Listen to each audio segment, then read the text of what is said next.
தண்ணி தொட்டி தேடி வந்த கண்ணு குட்டினா, தண்ணி தொட்டி தேடி வந்த கண்ணு குட்டினா, இந்த சூரியன் வழுக்கு செத்தில் விழுந்தது மாமி, என் கண்ணை கட்டி காட்டுல விட்டது சாமி சாமி சாமி, சாராயத்தை ஊத்தே ஜன்னலத்தான் சாத்தே.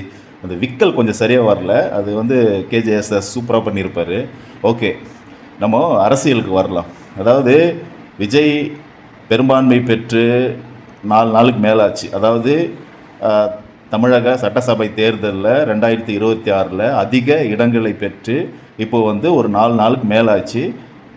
வேறு எந்த கட்சியாவது இன்றைக்கி இருந்திருந்தா, அதாவது டிஎம்கேவே இன்றைக்கி இந்த நம்பர் வந்திருந்தா இந்நேரம் ஆட்சி அமைச்சிட்ருப்பாங்க எப்படியாவது. ஏன் விஜய் இவ்வளோ ஜவு மாதிரி இழுத்துக்கின்னு போகுது இந்த விஷயம் அப்படின்றத எனக்கு தெரிஞ்ச அரசியல் அறிவு பிரகாரமாக நான் உங்களுக்கு ஷேர் பண்ணலான்னு ஆசைப்பட்றேன்.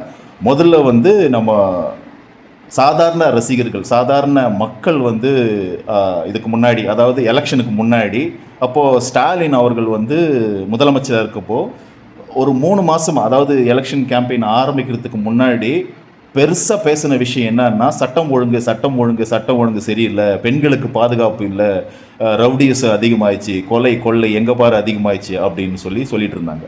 இதுதான் பெரிய அனைத்து மக்களுக்கு ஒரு அதிருப்தியாக இருந்ததாக நான் நினைக்கிறேன்.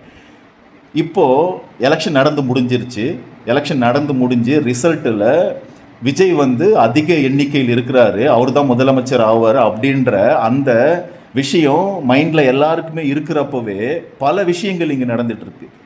ஒருத்தர் வட்ட செயலர், அது ஏதோ ஸ்னேக் பாபு ஏதோ பேர், அவர் ஃபோக்சோவில் கைதாகிறார். அதாவது சாதாரண மக்கள், இங்கே நல்லா கவனிக்க வேண்டிய விஷயம் என்னன்னா, சாதாரண அந்த நேரத்தில் இருக்கிற சாதாரண மக்கள் வேறு, மக்கள் தப்பு பண்ணுறது வேறு.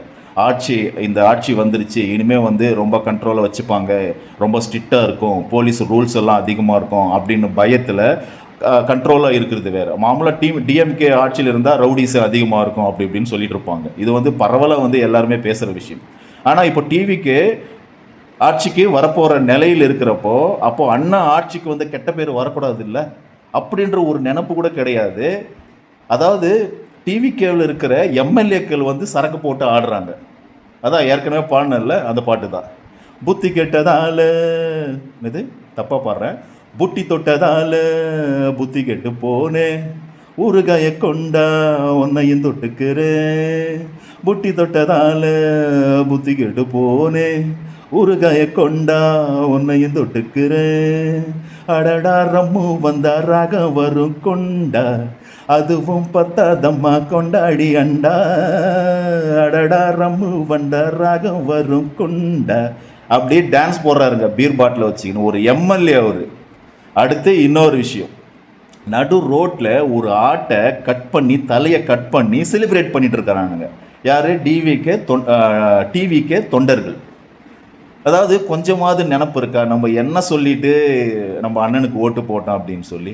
அடுத்து இன்னொரு விஷயம், மிக முக்கியமான விஷயத்த மட்டும் சொல்கிறேன், இது நிறைய விஷயம் நடந்துட்டு இருக்கு. இந்த 4 நாள்லேயே டிவிக்கே சம்மந்தப்பட்ட முக்கியமான நபர்கள் பல விஷயத்தில் கைதாகிட்டு இருக்காங்க, பண மோசடியில் கைதாடிட்டு இருக்காங்க.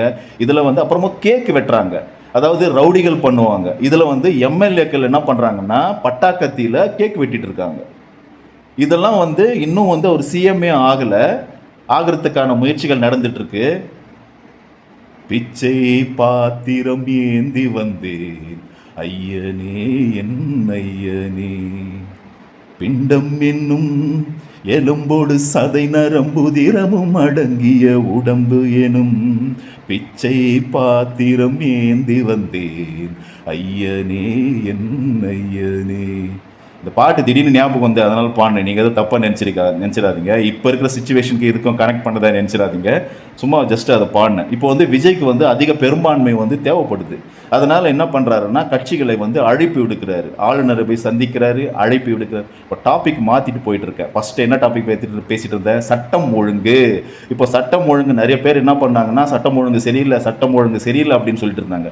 இப்போது விஜய் கட்சியை அதாவது எலெக்ஷனுடைய முடிவுகள் ஆட்சி அமைக்கிறதுக்காக வெயிட் பண்ணுறப்பவே இந்த நிலையில் இருக்குதுன்னு சொன்னால், அப்போது உண்மையாகவே இவங்க நாட்டில் உள்ள குற்றங்களை பற்றியும் இங்கே இருக்கிற பெண்களை பற்றியும் கவலைப்பட்டு தான் இவங்க ஓட்டு போட்டாங்களா அப்படின்ற பெரிய கேள்விக்குரிய நம்ம கேட்க வேண்டியது இருக்குது. அப்போது பம்மல் கே சம்பந்தம் அப்படின்ற படத்தில் கமல் சிம்ரன் வந்து ஒரு சீன் வரும். அவங்களுக்கு மாட்டு மேலாம் அக்கறை கிடையாது, அவங்களுக்கு வந்து என்ன இது பண்ணணும் அப்படின்ற டார்கெட்டு தான் அப்படின்னு கமல் சொல்லுவார் சிம்ரனை பார்த்து. அப்போது ஒரு மாடை வந்து காப்பாற்றுற அப்படின்னு இந்த பீட்டா அமைப்பு அவங்க வர்ற மாதிரி சிம்ரன் ஒரு குரூப்போடு வந்து பாம்பை வந்து மெர்ச்சியை சாவடிச்சிடுவாங்க. அந்த மாதிரி வந்து இதுக்கு முன்னாடி நடந்த விஷயங்களெல்லாம் இனிமேல் நடக்கக்கூடாது அப்படின்னு பேசினவங்க 4 நாளில் வந்து இத்தனை ப்ராப்ளம் நடந்துகிட்ருக்கு.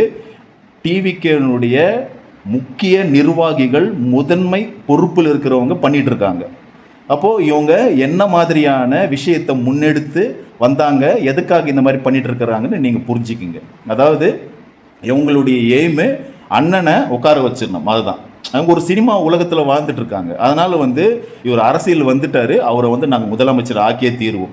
இதனுடைய பாசிபிலிட்டி என்ன? ஒரு குற்றம் நடக்குது, ஒரு கொலைகள் நடக்குது, இதன் பின்னணி என்ன, நம்ம இந்தியா எப்படி இருக்குது, இதனுடைய கட்டமைப்பு என்ன, இது வந்து யார் இருந்தாலும் நடக்கும், இது வந்து எப்படியான அனலைசிஸ் பண்ண மாட்டாங்க. ஒரு ப்ராப்ளம் நடக்குதுன்னா அது அனலைசிஸ் அண்ணன் வந்தால் எல்லாத்தையும் மாற்றிடுவார், அவ்வளோதான். சரி, இப்போது இந்த குற்றங்கள் குறைகள் இந்த மாதிரியான விஷயங்கள் அண்ணன் முதலமைச்சர் ஆகிறதுக்கு முன்னாடியே பல இங்கே நடந்துக்கிட்டு இருக்கு.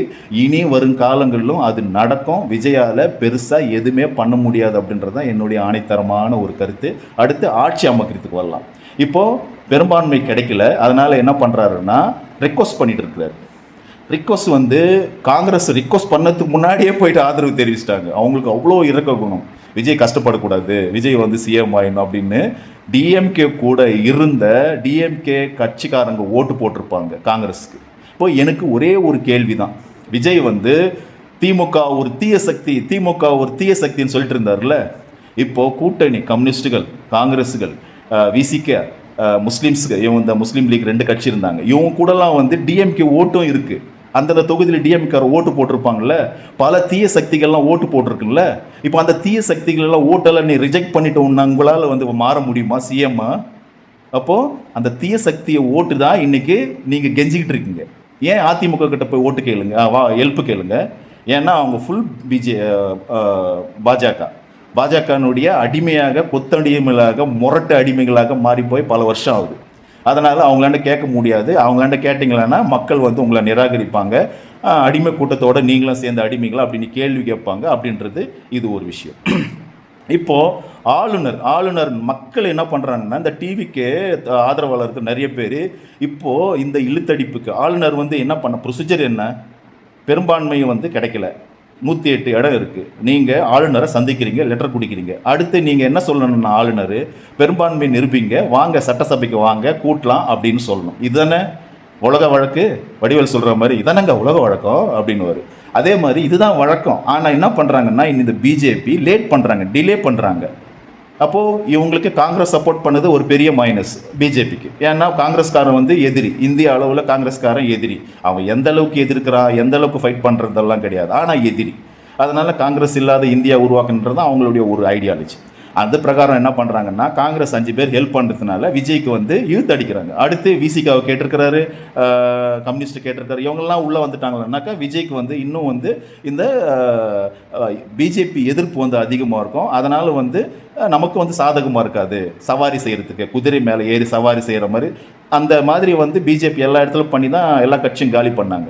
இப்போது அதே மாதிரி விஜய் மேலே சவாரி பண்ணுறதுக்கு இது வசதியாக இருக்காது. ஏன்னா திருமாவளவன் வந்து அண்ணன் வந்து கேள்வி மேலே கேள்வி எழுப்பார், விஜயை வந்து இது பண்ணுவார். அதனால் நிறைய என்ன சொல்லுவாங்கன்னு சொன்னால், இப்போது இந்த மாதிரி முரண்பாடு உள்ள ஒரு கட்சியோட இணையிறப்போ மினிமம் காமன் ப்ரோக்ராம் அப்படின்னு சொல்லுவாங்க, குறைந்தபட்ச செயல் திட்டம், இதெல்லாம் செய்யாதீங்க, விஜய் கூட நாங்கள் சப்போர்ட் பண்ணுறோம், விஜய் நீங்கள் இந்த மாதிரிலாம் விஷயத்தெல்லாம் செய்யாதீங்க, தமிழ்நாட்டில் மும்மொழி கொள்கையை வந்து ஏற்றுக்காதீங்க, நீட்டை வந்து எதிருங்க, அதுக்கப்புறமா வந்து இந்த பல விஷயங்கள் இருக்குது, நியூ எஜுகேஷன் பாலிசியை வந்து இது ரிஜெக்ட் பண்ணுங்கள், இப்படி இன்னும் பல கோரிக்கைகள் வச்சு தான் உள்ளே போவாங்கன்னு நான் நினைக்கிறேன். ஒருவேளை வந்து விசிகாவும் கம்யூனிஸ்டும் ஆதரவு கொடுத்தாலும் அப்படி இருக்கிற பட்சத்தில் இவங்க என்ன பண்ணுறாங்கன்னா, பிஜேபி டிலே பண்ணுறாங்க. பிஜேபின்னா அது ஆளுநர் தான்.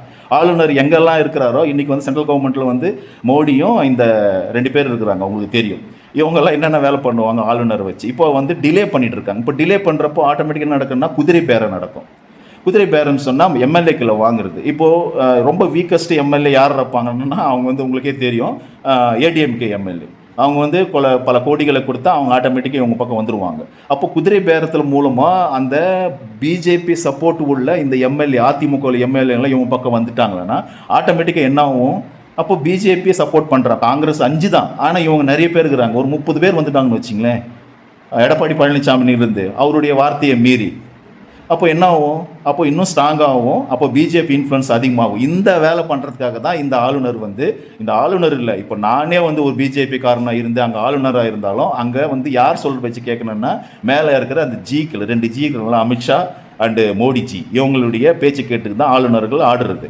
இப்போது இந்த மாதிரி வேலைக்காக தான் இப்போ டிலே பண்ணிட்டு இருக்காங்க. இதை புரிஞ்சிக்காமல் இந்த டிவிகே தொடர்கள் இதுக்கும் ஸ்டாலின் தான் காரணம், இப்போ வந்து தடுக்கிறாரு, அப்போது டிஎம்கே ஏடிஎம்கே அலைன்ஸ் போட்டு பண்ணுறதுக்காக பண்ணிகிட்டு இருக்காங்க அப்படின்னு விவரமே புரியாத ஒரு சினிமாத்தனமாக பேசிகிட்டு இருக்காங்க. இப்போ பொதுவாக இவங்க என்ன முடிவு பண்ணிட்டாங்கன்னா, அரசியலே என்பது ஒரு சினிமா மாதிரி. இப்போது இது வந்து ஒரு சினிமா ரேஞ்சில் மைண்டில் இது பண்ணிட்டாங்க. அதுக்கப்புறம் வந்து ஒரு விஷயம் சொல்லணும். பத்திரிகையாளர் வந்து உமாபாரதி, அவர் உமாபாரதியா ஏதோ ஒரு பேர், பத்திரிகையாளர் பேர் கரெக்டாக ஞாபகத்துக்கு வரல.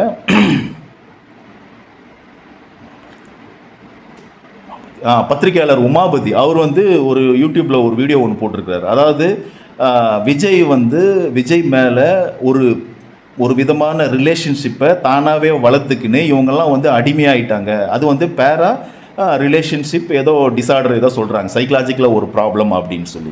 இது மூலமாக தான் வந்து பல இளைஞர்கள் வந்து விஜய் வந்து தனக்கு அண்ணனாகவோ, தனக்கு மாமனாகவோ, தனக்கு காதலனாகவோ, தனக்கு ஏதோ ஒரு உறவை அவங்கள ரிலேட் பண்ணிக்கிட்டு அப்படியே வாழ்கிறதுனால இப்போ வந்து விஜய்க்கு எது நடந்தாலும் இவங்களால் அக்செப்ட் தாங்கிக்க முடியாது. அப்போ அரசியல் புரிதல் இல்லை இங்கே. அப்போ விஜய் வந்து எதுவும் நடக்கக்கூடாது, அவர் வந்து ஆட்சியில் உட்காரணும், இது மட்டும்தான் அவங்களுக்கு தேவை. மாற்றம் வரணும், ஆட்சியில் உட்காரணும், இந்த ஒரு விஷயம் தான் அவங்களுக்கு தேவை. இதுக்கு பின்னாடி வந்து என்னென்ன மாதிரியான ஒரு சிக்கல் இருக்குது, இங்கே வந்து பிஜேபியோட இன்ஃப்ளூயன்ஸ் எப்படி பண்ணுவாங்க, பிஜேபி கிட்ட அண்ணன் வந்து எப்படி மாட்டியிருக்கிறாரு, அதுலேருந்து எப்படி வெளியில் வருவார், எந்த விவரமும் அவங்களுக்கு தேவை கிடையாது. ஆக மொத்தத்தில் விஜய் வந்து சிஎம் சீட்டில் உட்காரணும், அவர் வந்து அழுவக்கூடாது, அவர் வந்து கஷ்டப்படக்கூடாது.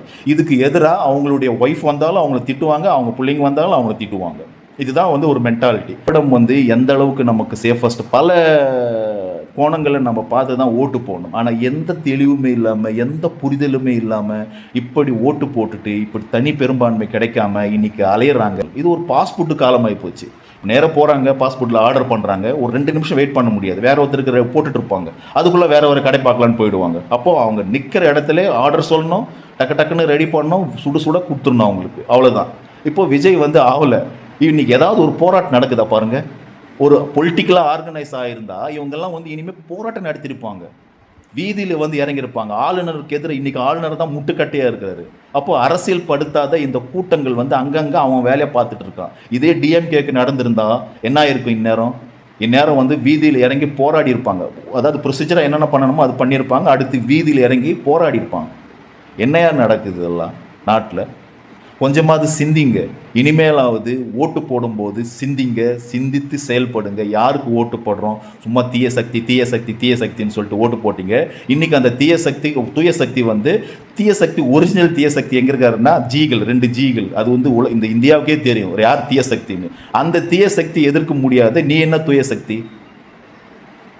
இன்னும் இது லென்த்தாக போயிட்டே இருக்கும். இந்த விஷயம் வந்து கண்டினியூஸாக நடக்காது. எப்படியும் விஜய் தான் சிஎம்மாக வருவார், அது மட்டும் நிச்சயம். ஏன்னா ஸ்டாலின் அவர்கள் ஒதுங்கிட்டாங்க. ஆனால் இதுக்கும் ஸ்டாலினுக்கும் எந்த சம்மந்தம் இல்லைன்றது இந்த பாமர மக்களுக்கு எப்படி புரியுமோன்னு தெரியல. ரொம்ப கஷ்டப்பட வேண்டியதாக இருக்குது. அரசியல் புரிதலோடு இருங்க. ஒரு நடிகர் என்பதாலே ஓட்டு போட்டுட்டு இன்றைக்கி வந்து முழிச்சிட்டு இருக்காங்க. தொடர்ந்து என்னுடைய வீடியோ பாருங்கள், சப்ஸ்கிரைப் பண்ணின்னு பாருங்கள், லைக் பண்ணுங்கள், கமெண்ட் பண்ணுங்கள். நன்றி, வணக்கம், பாய்.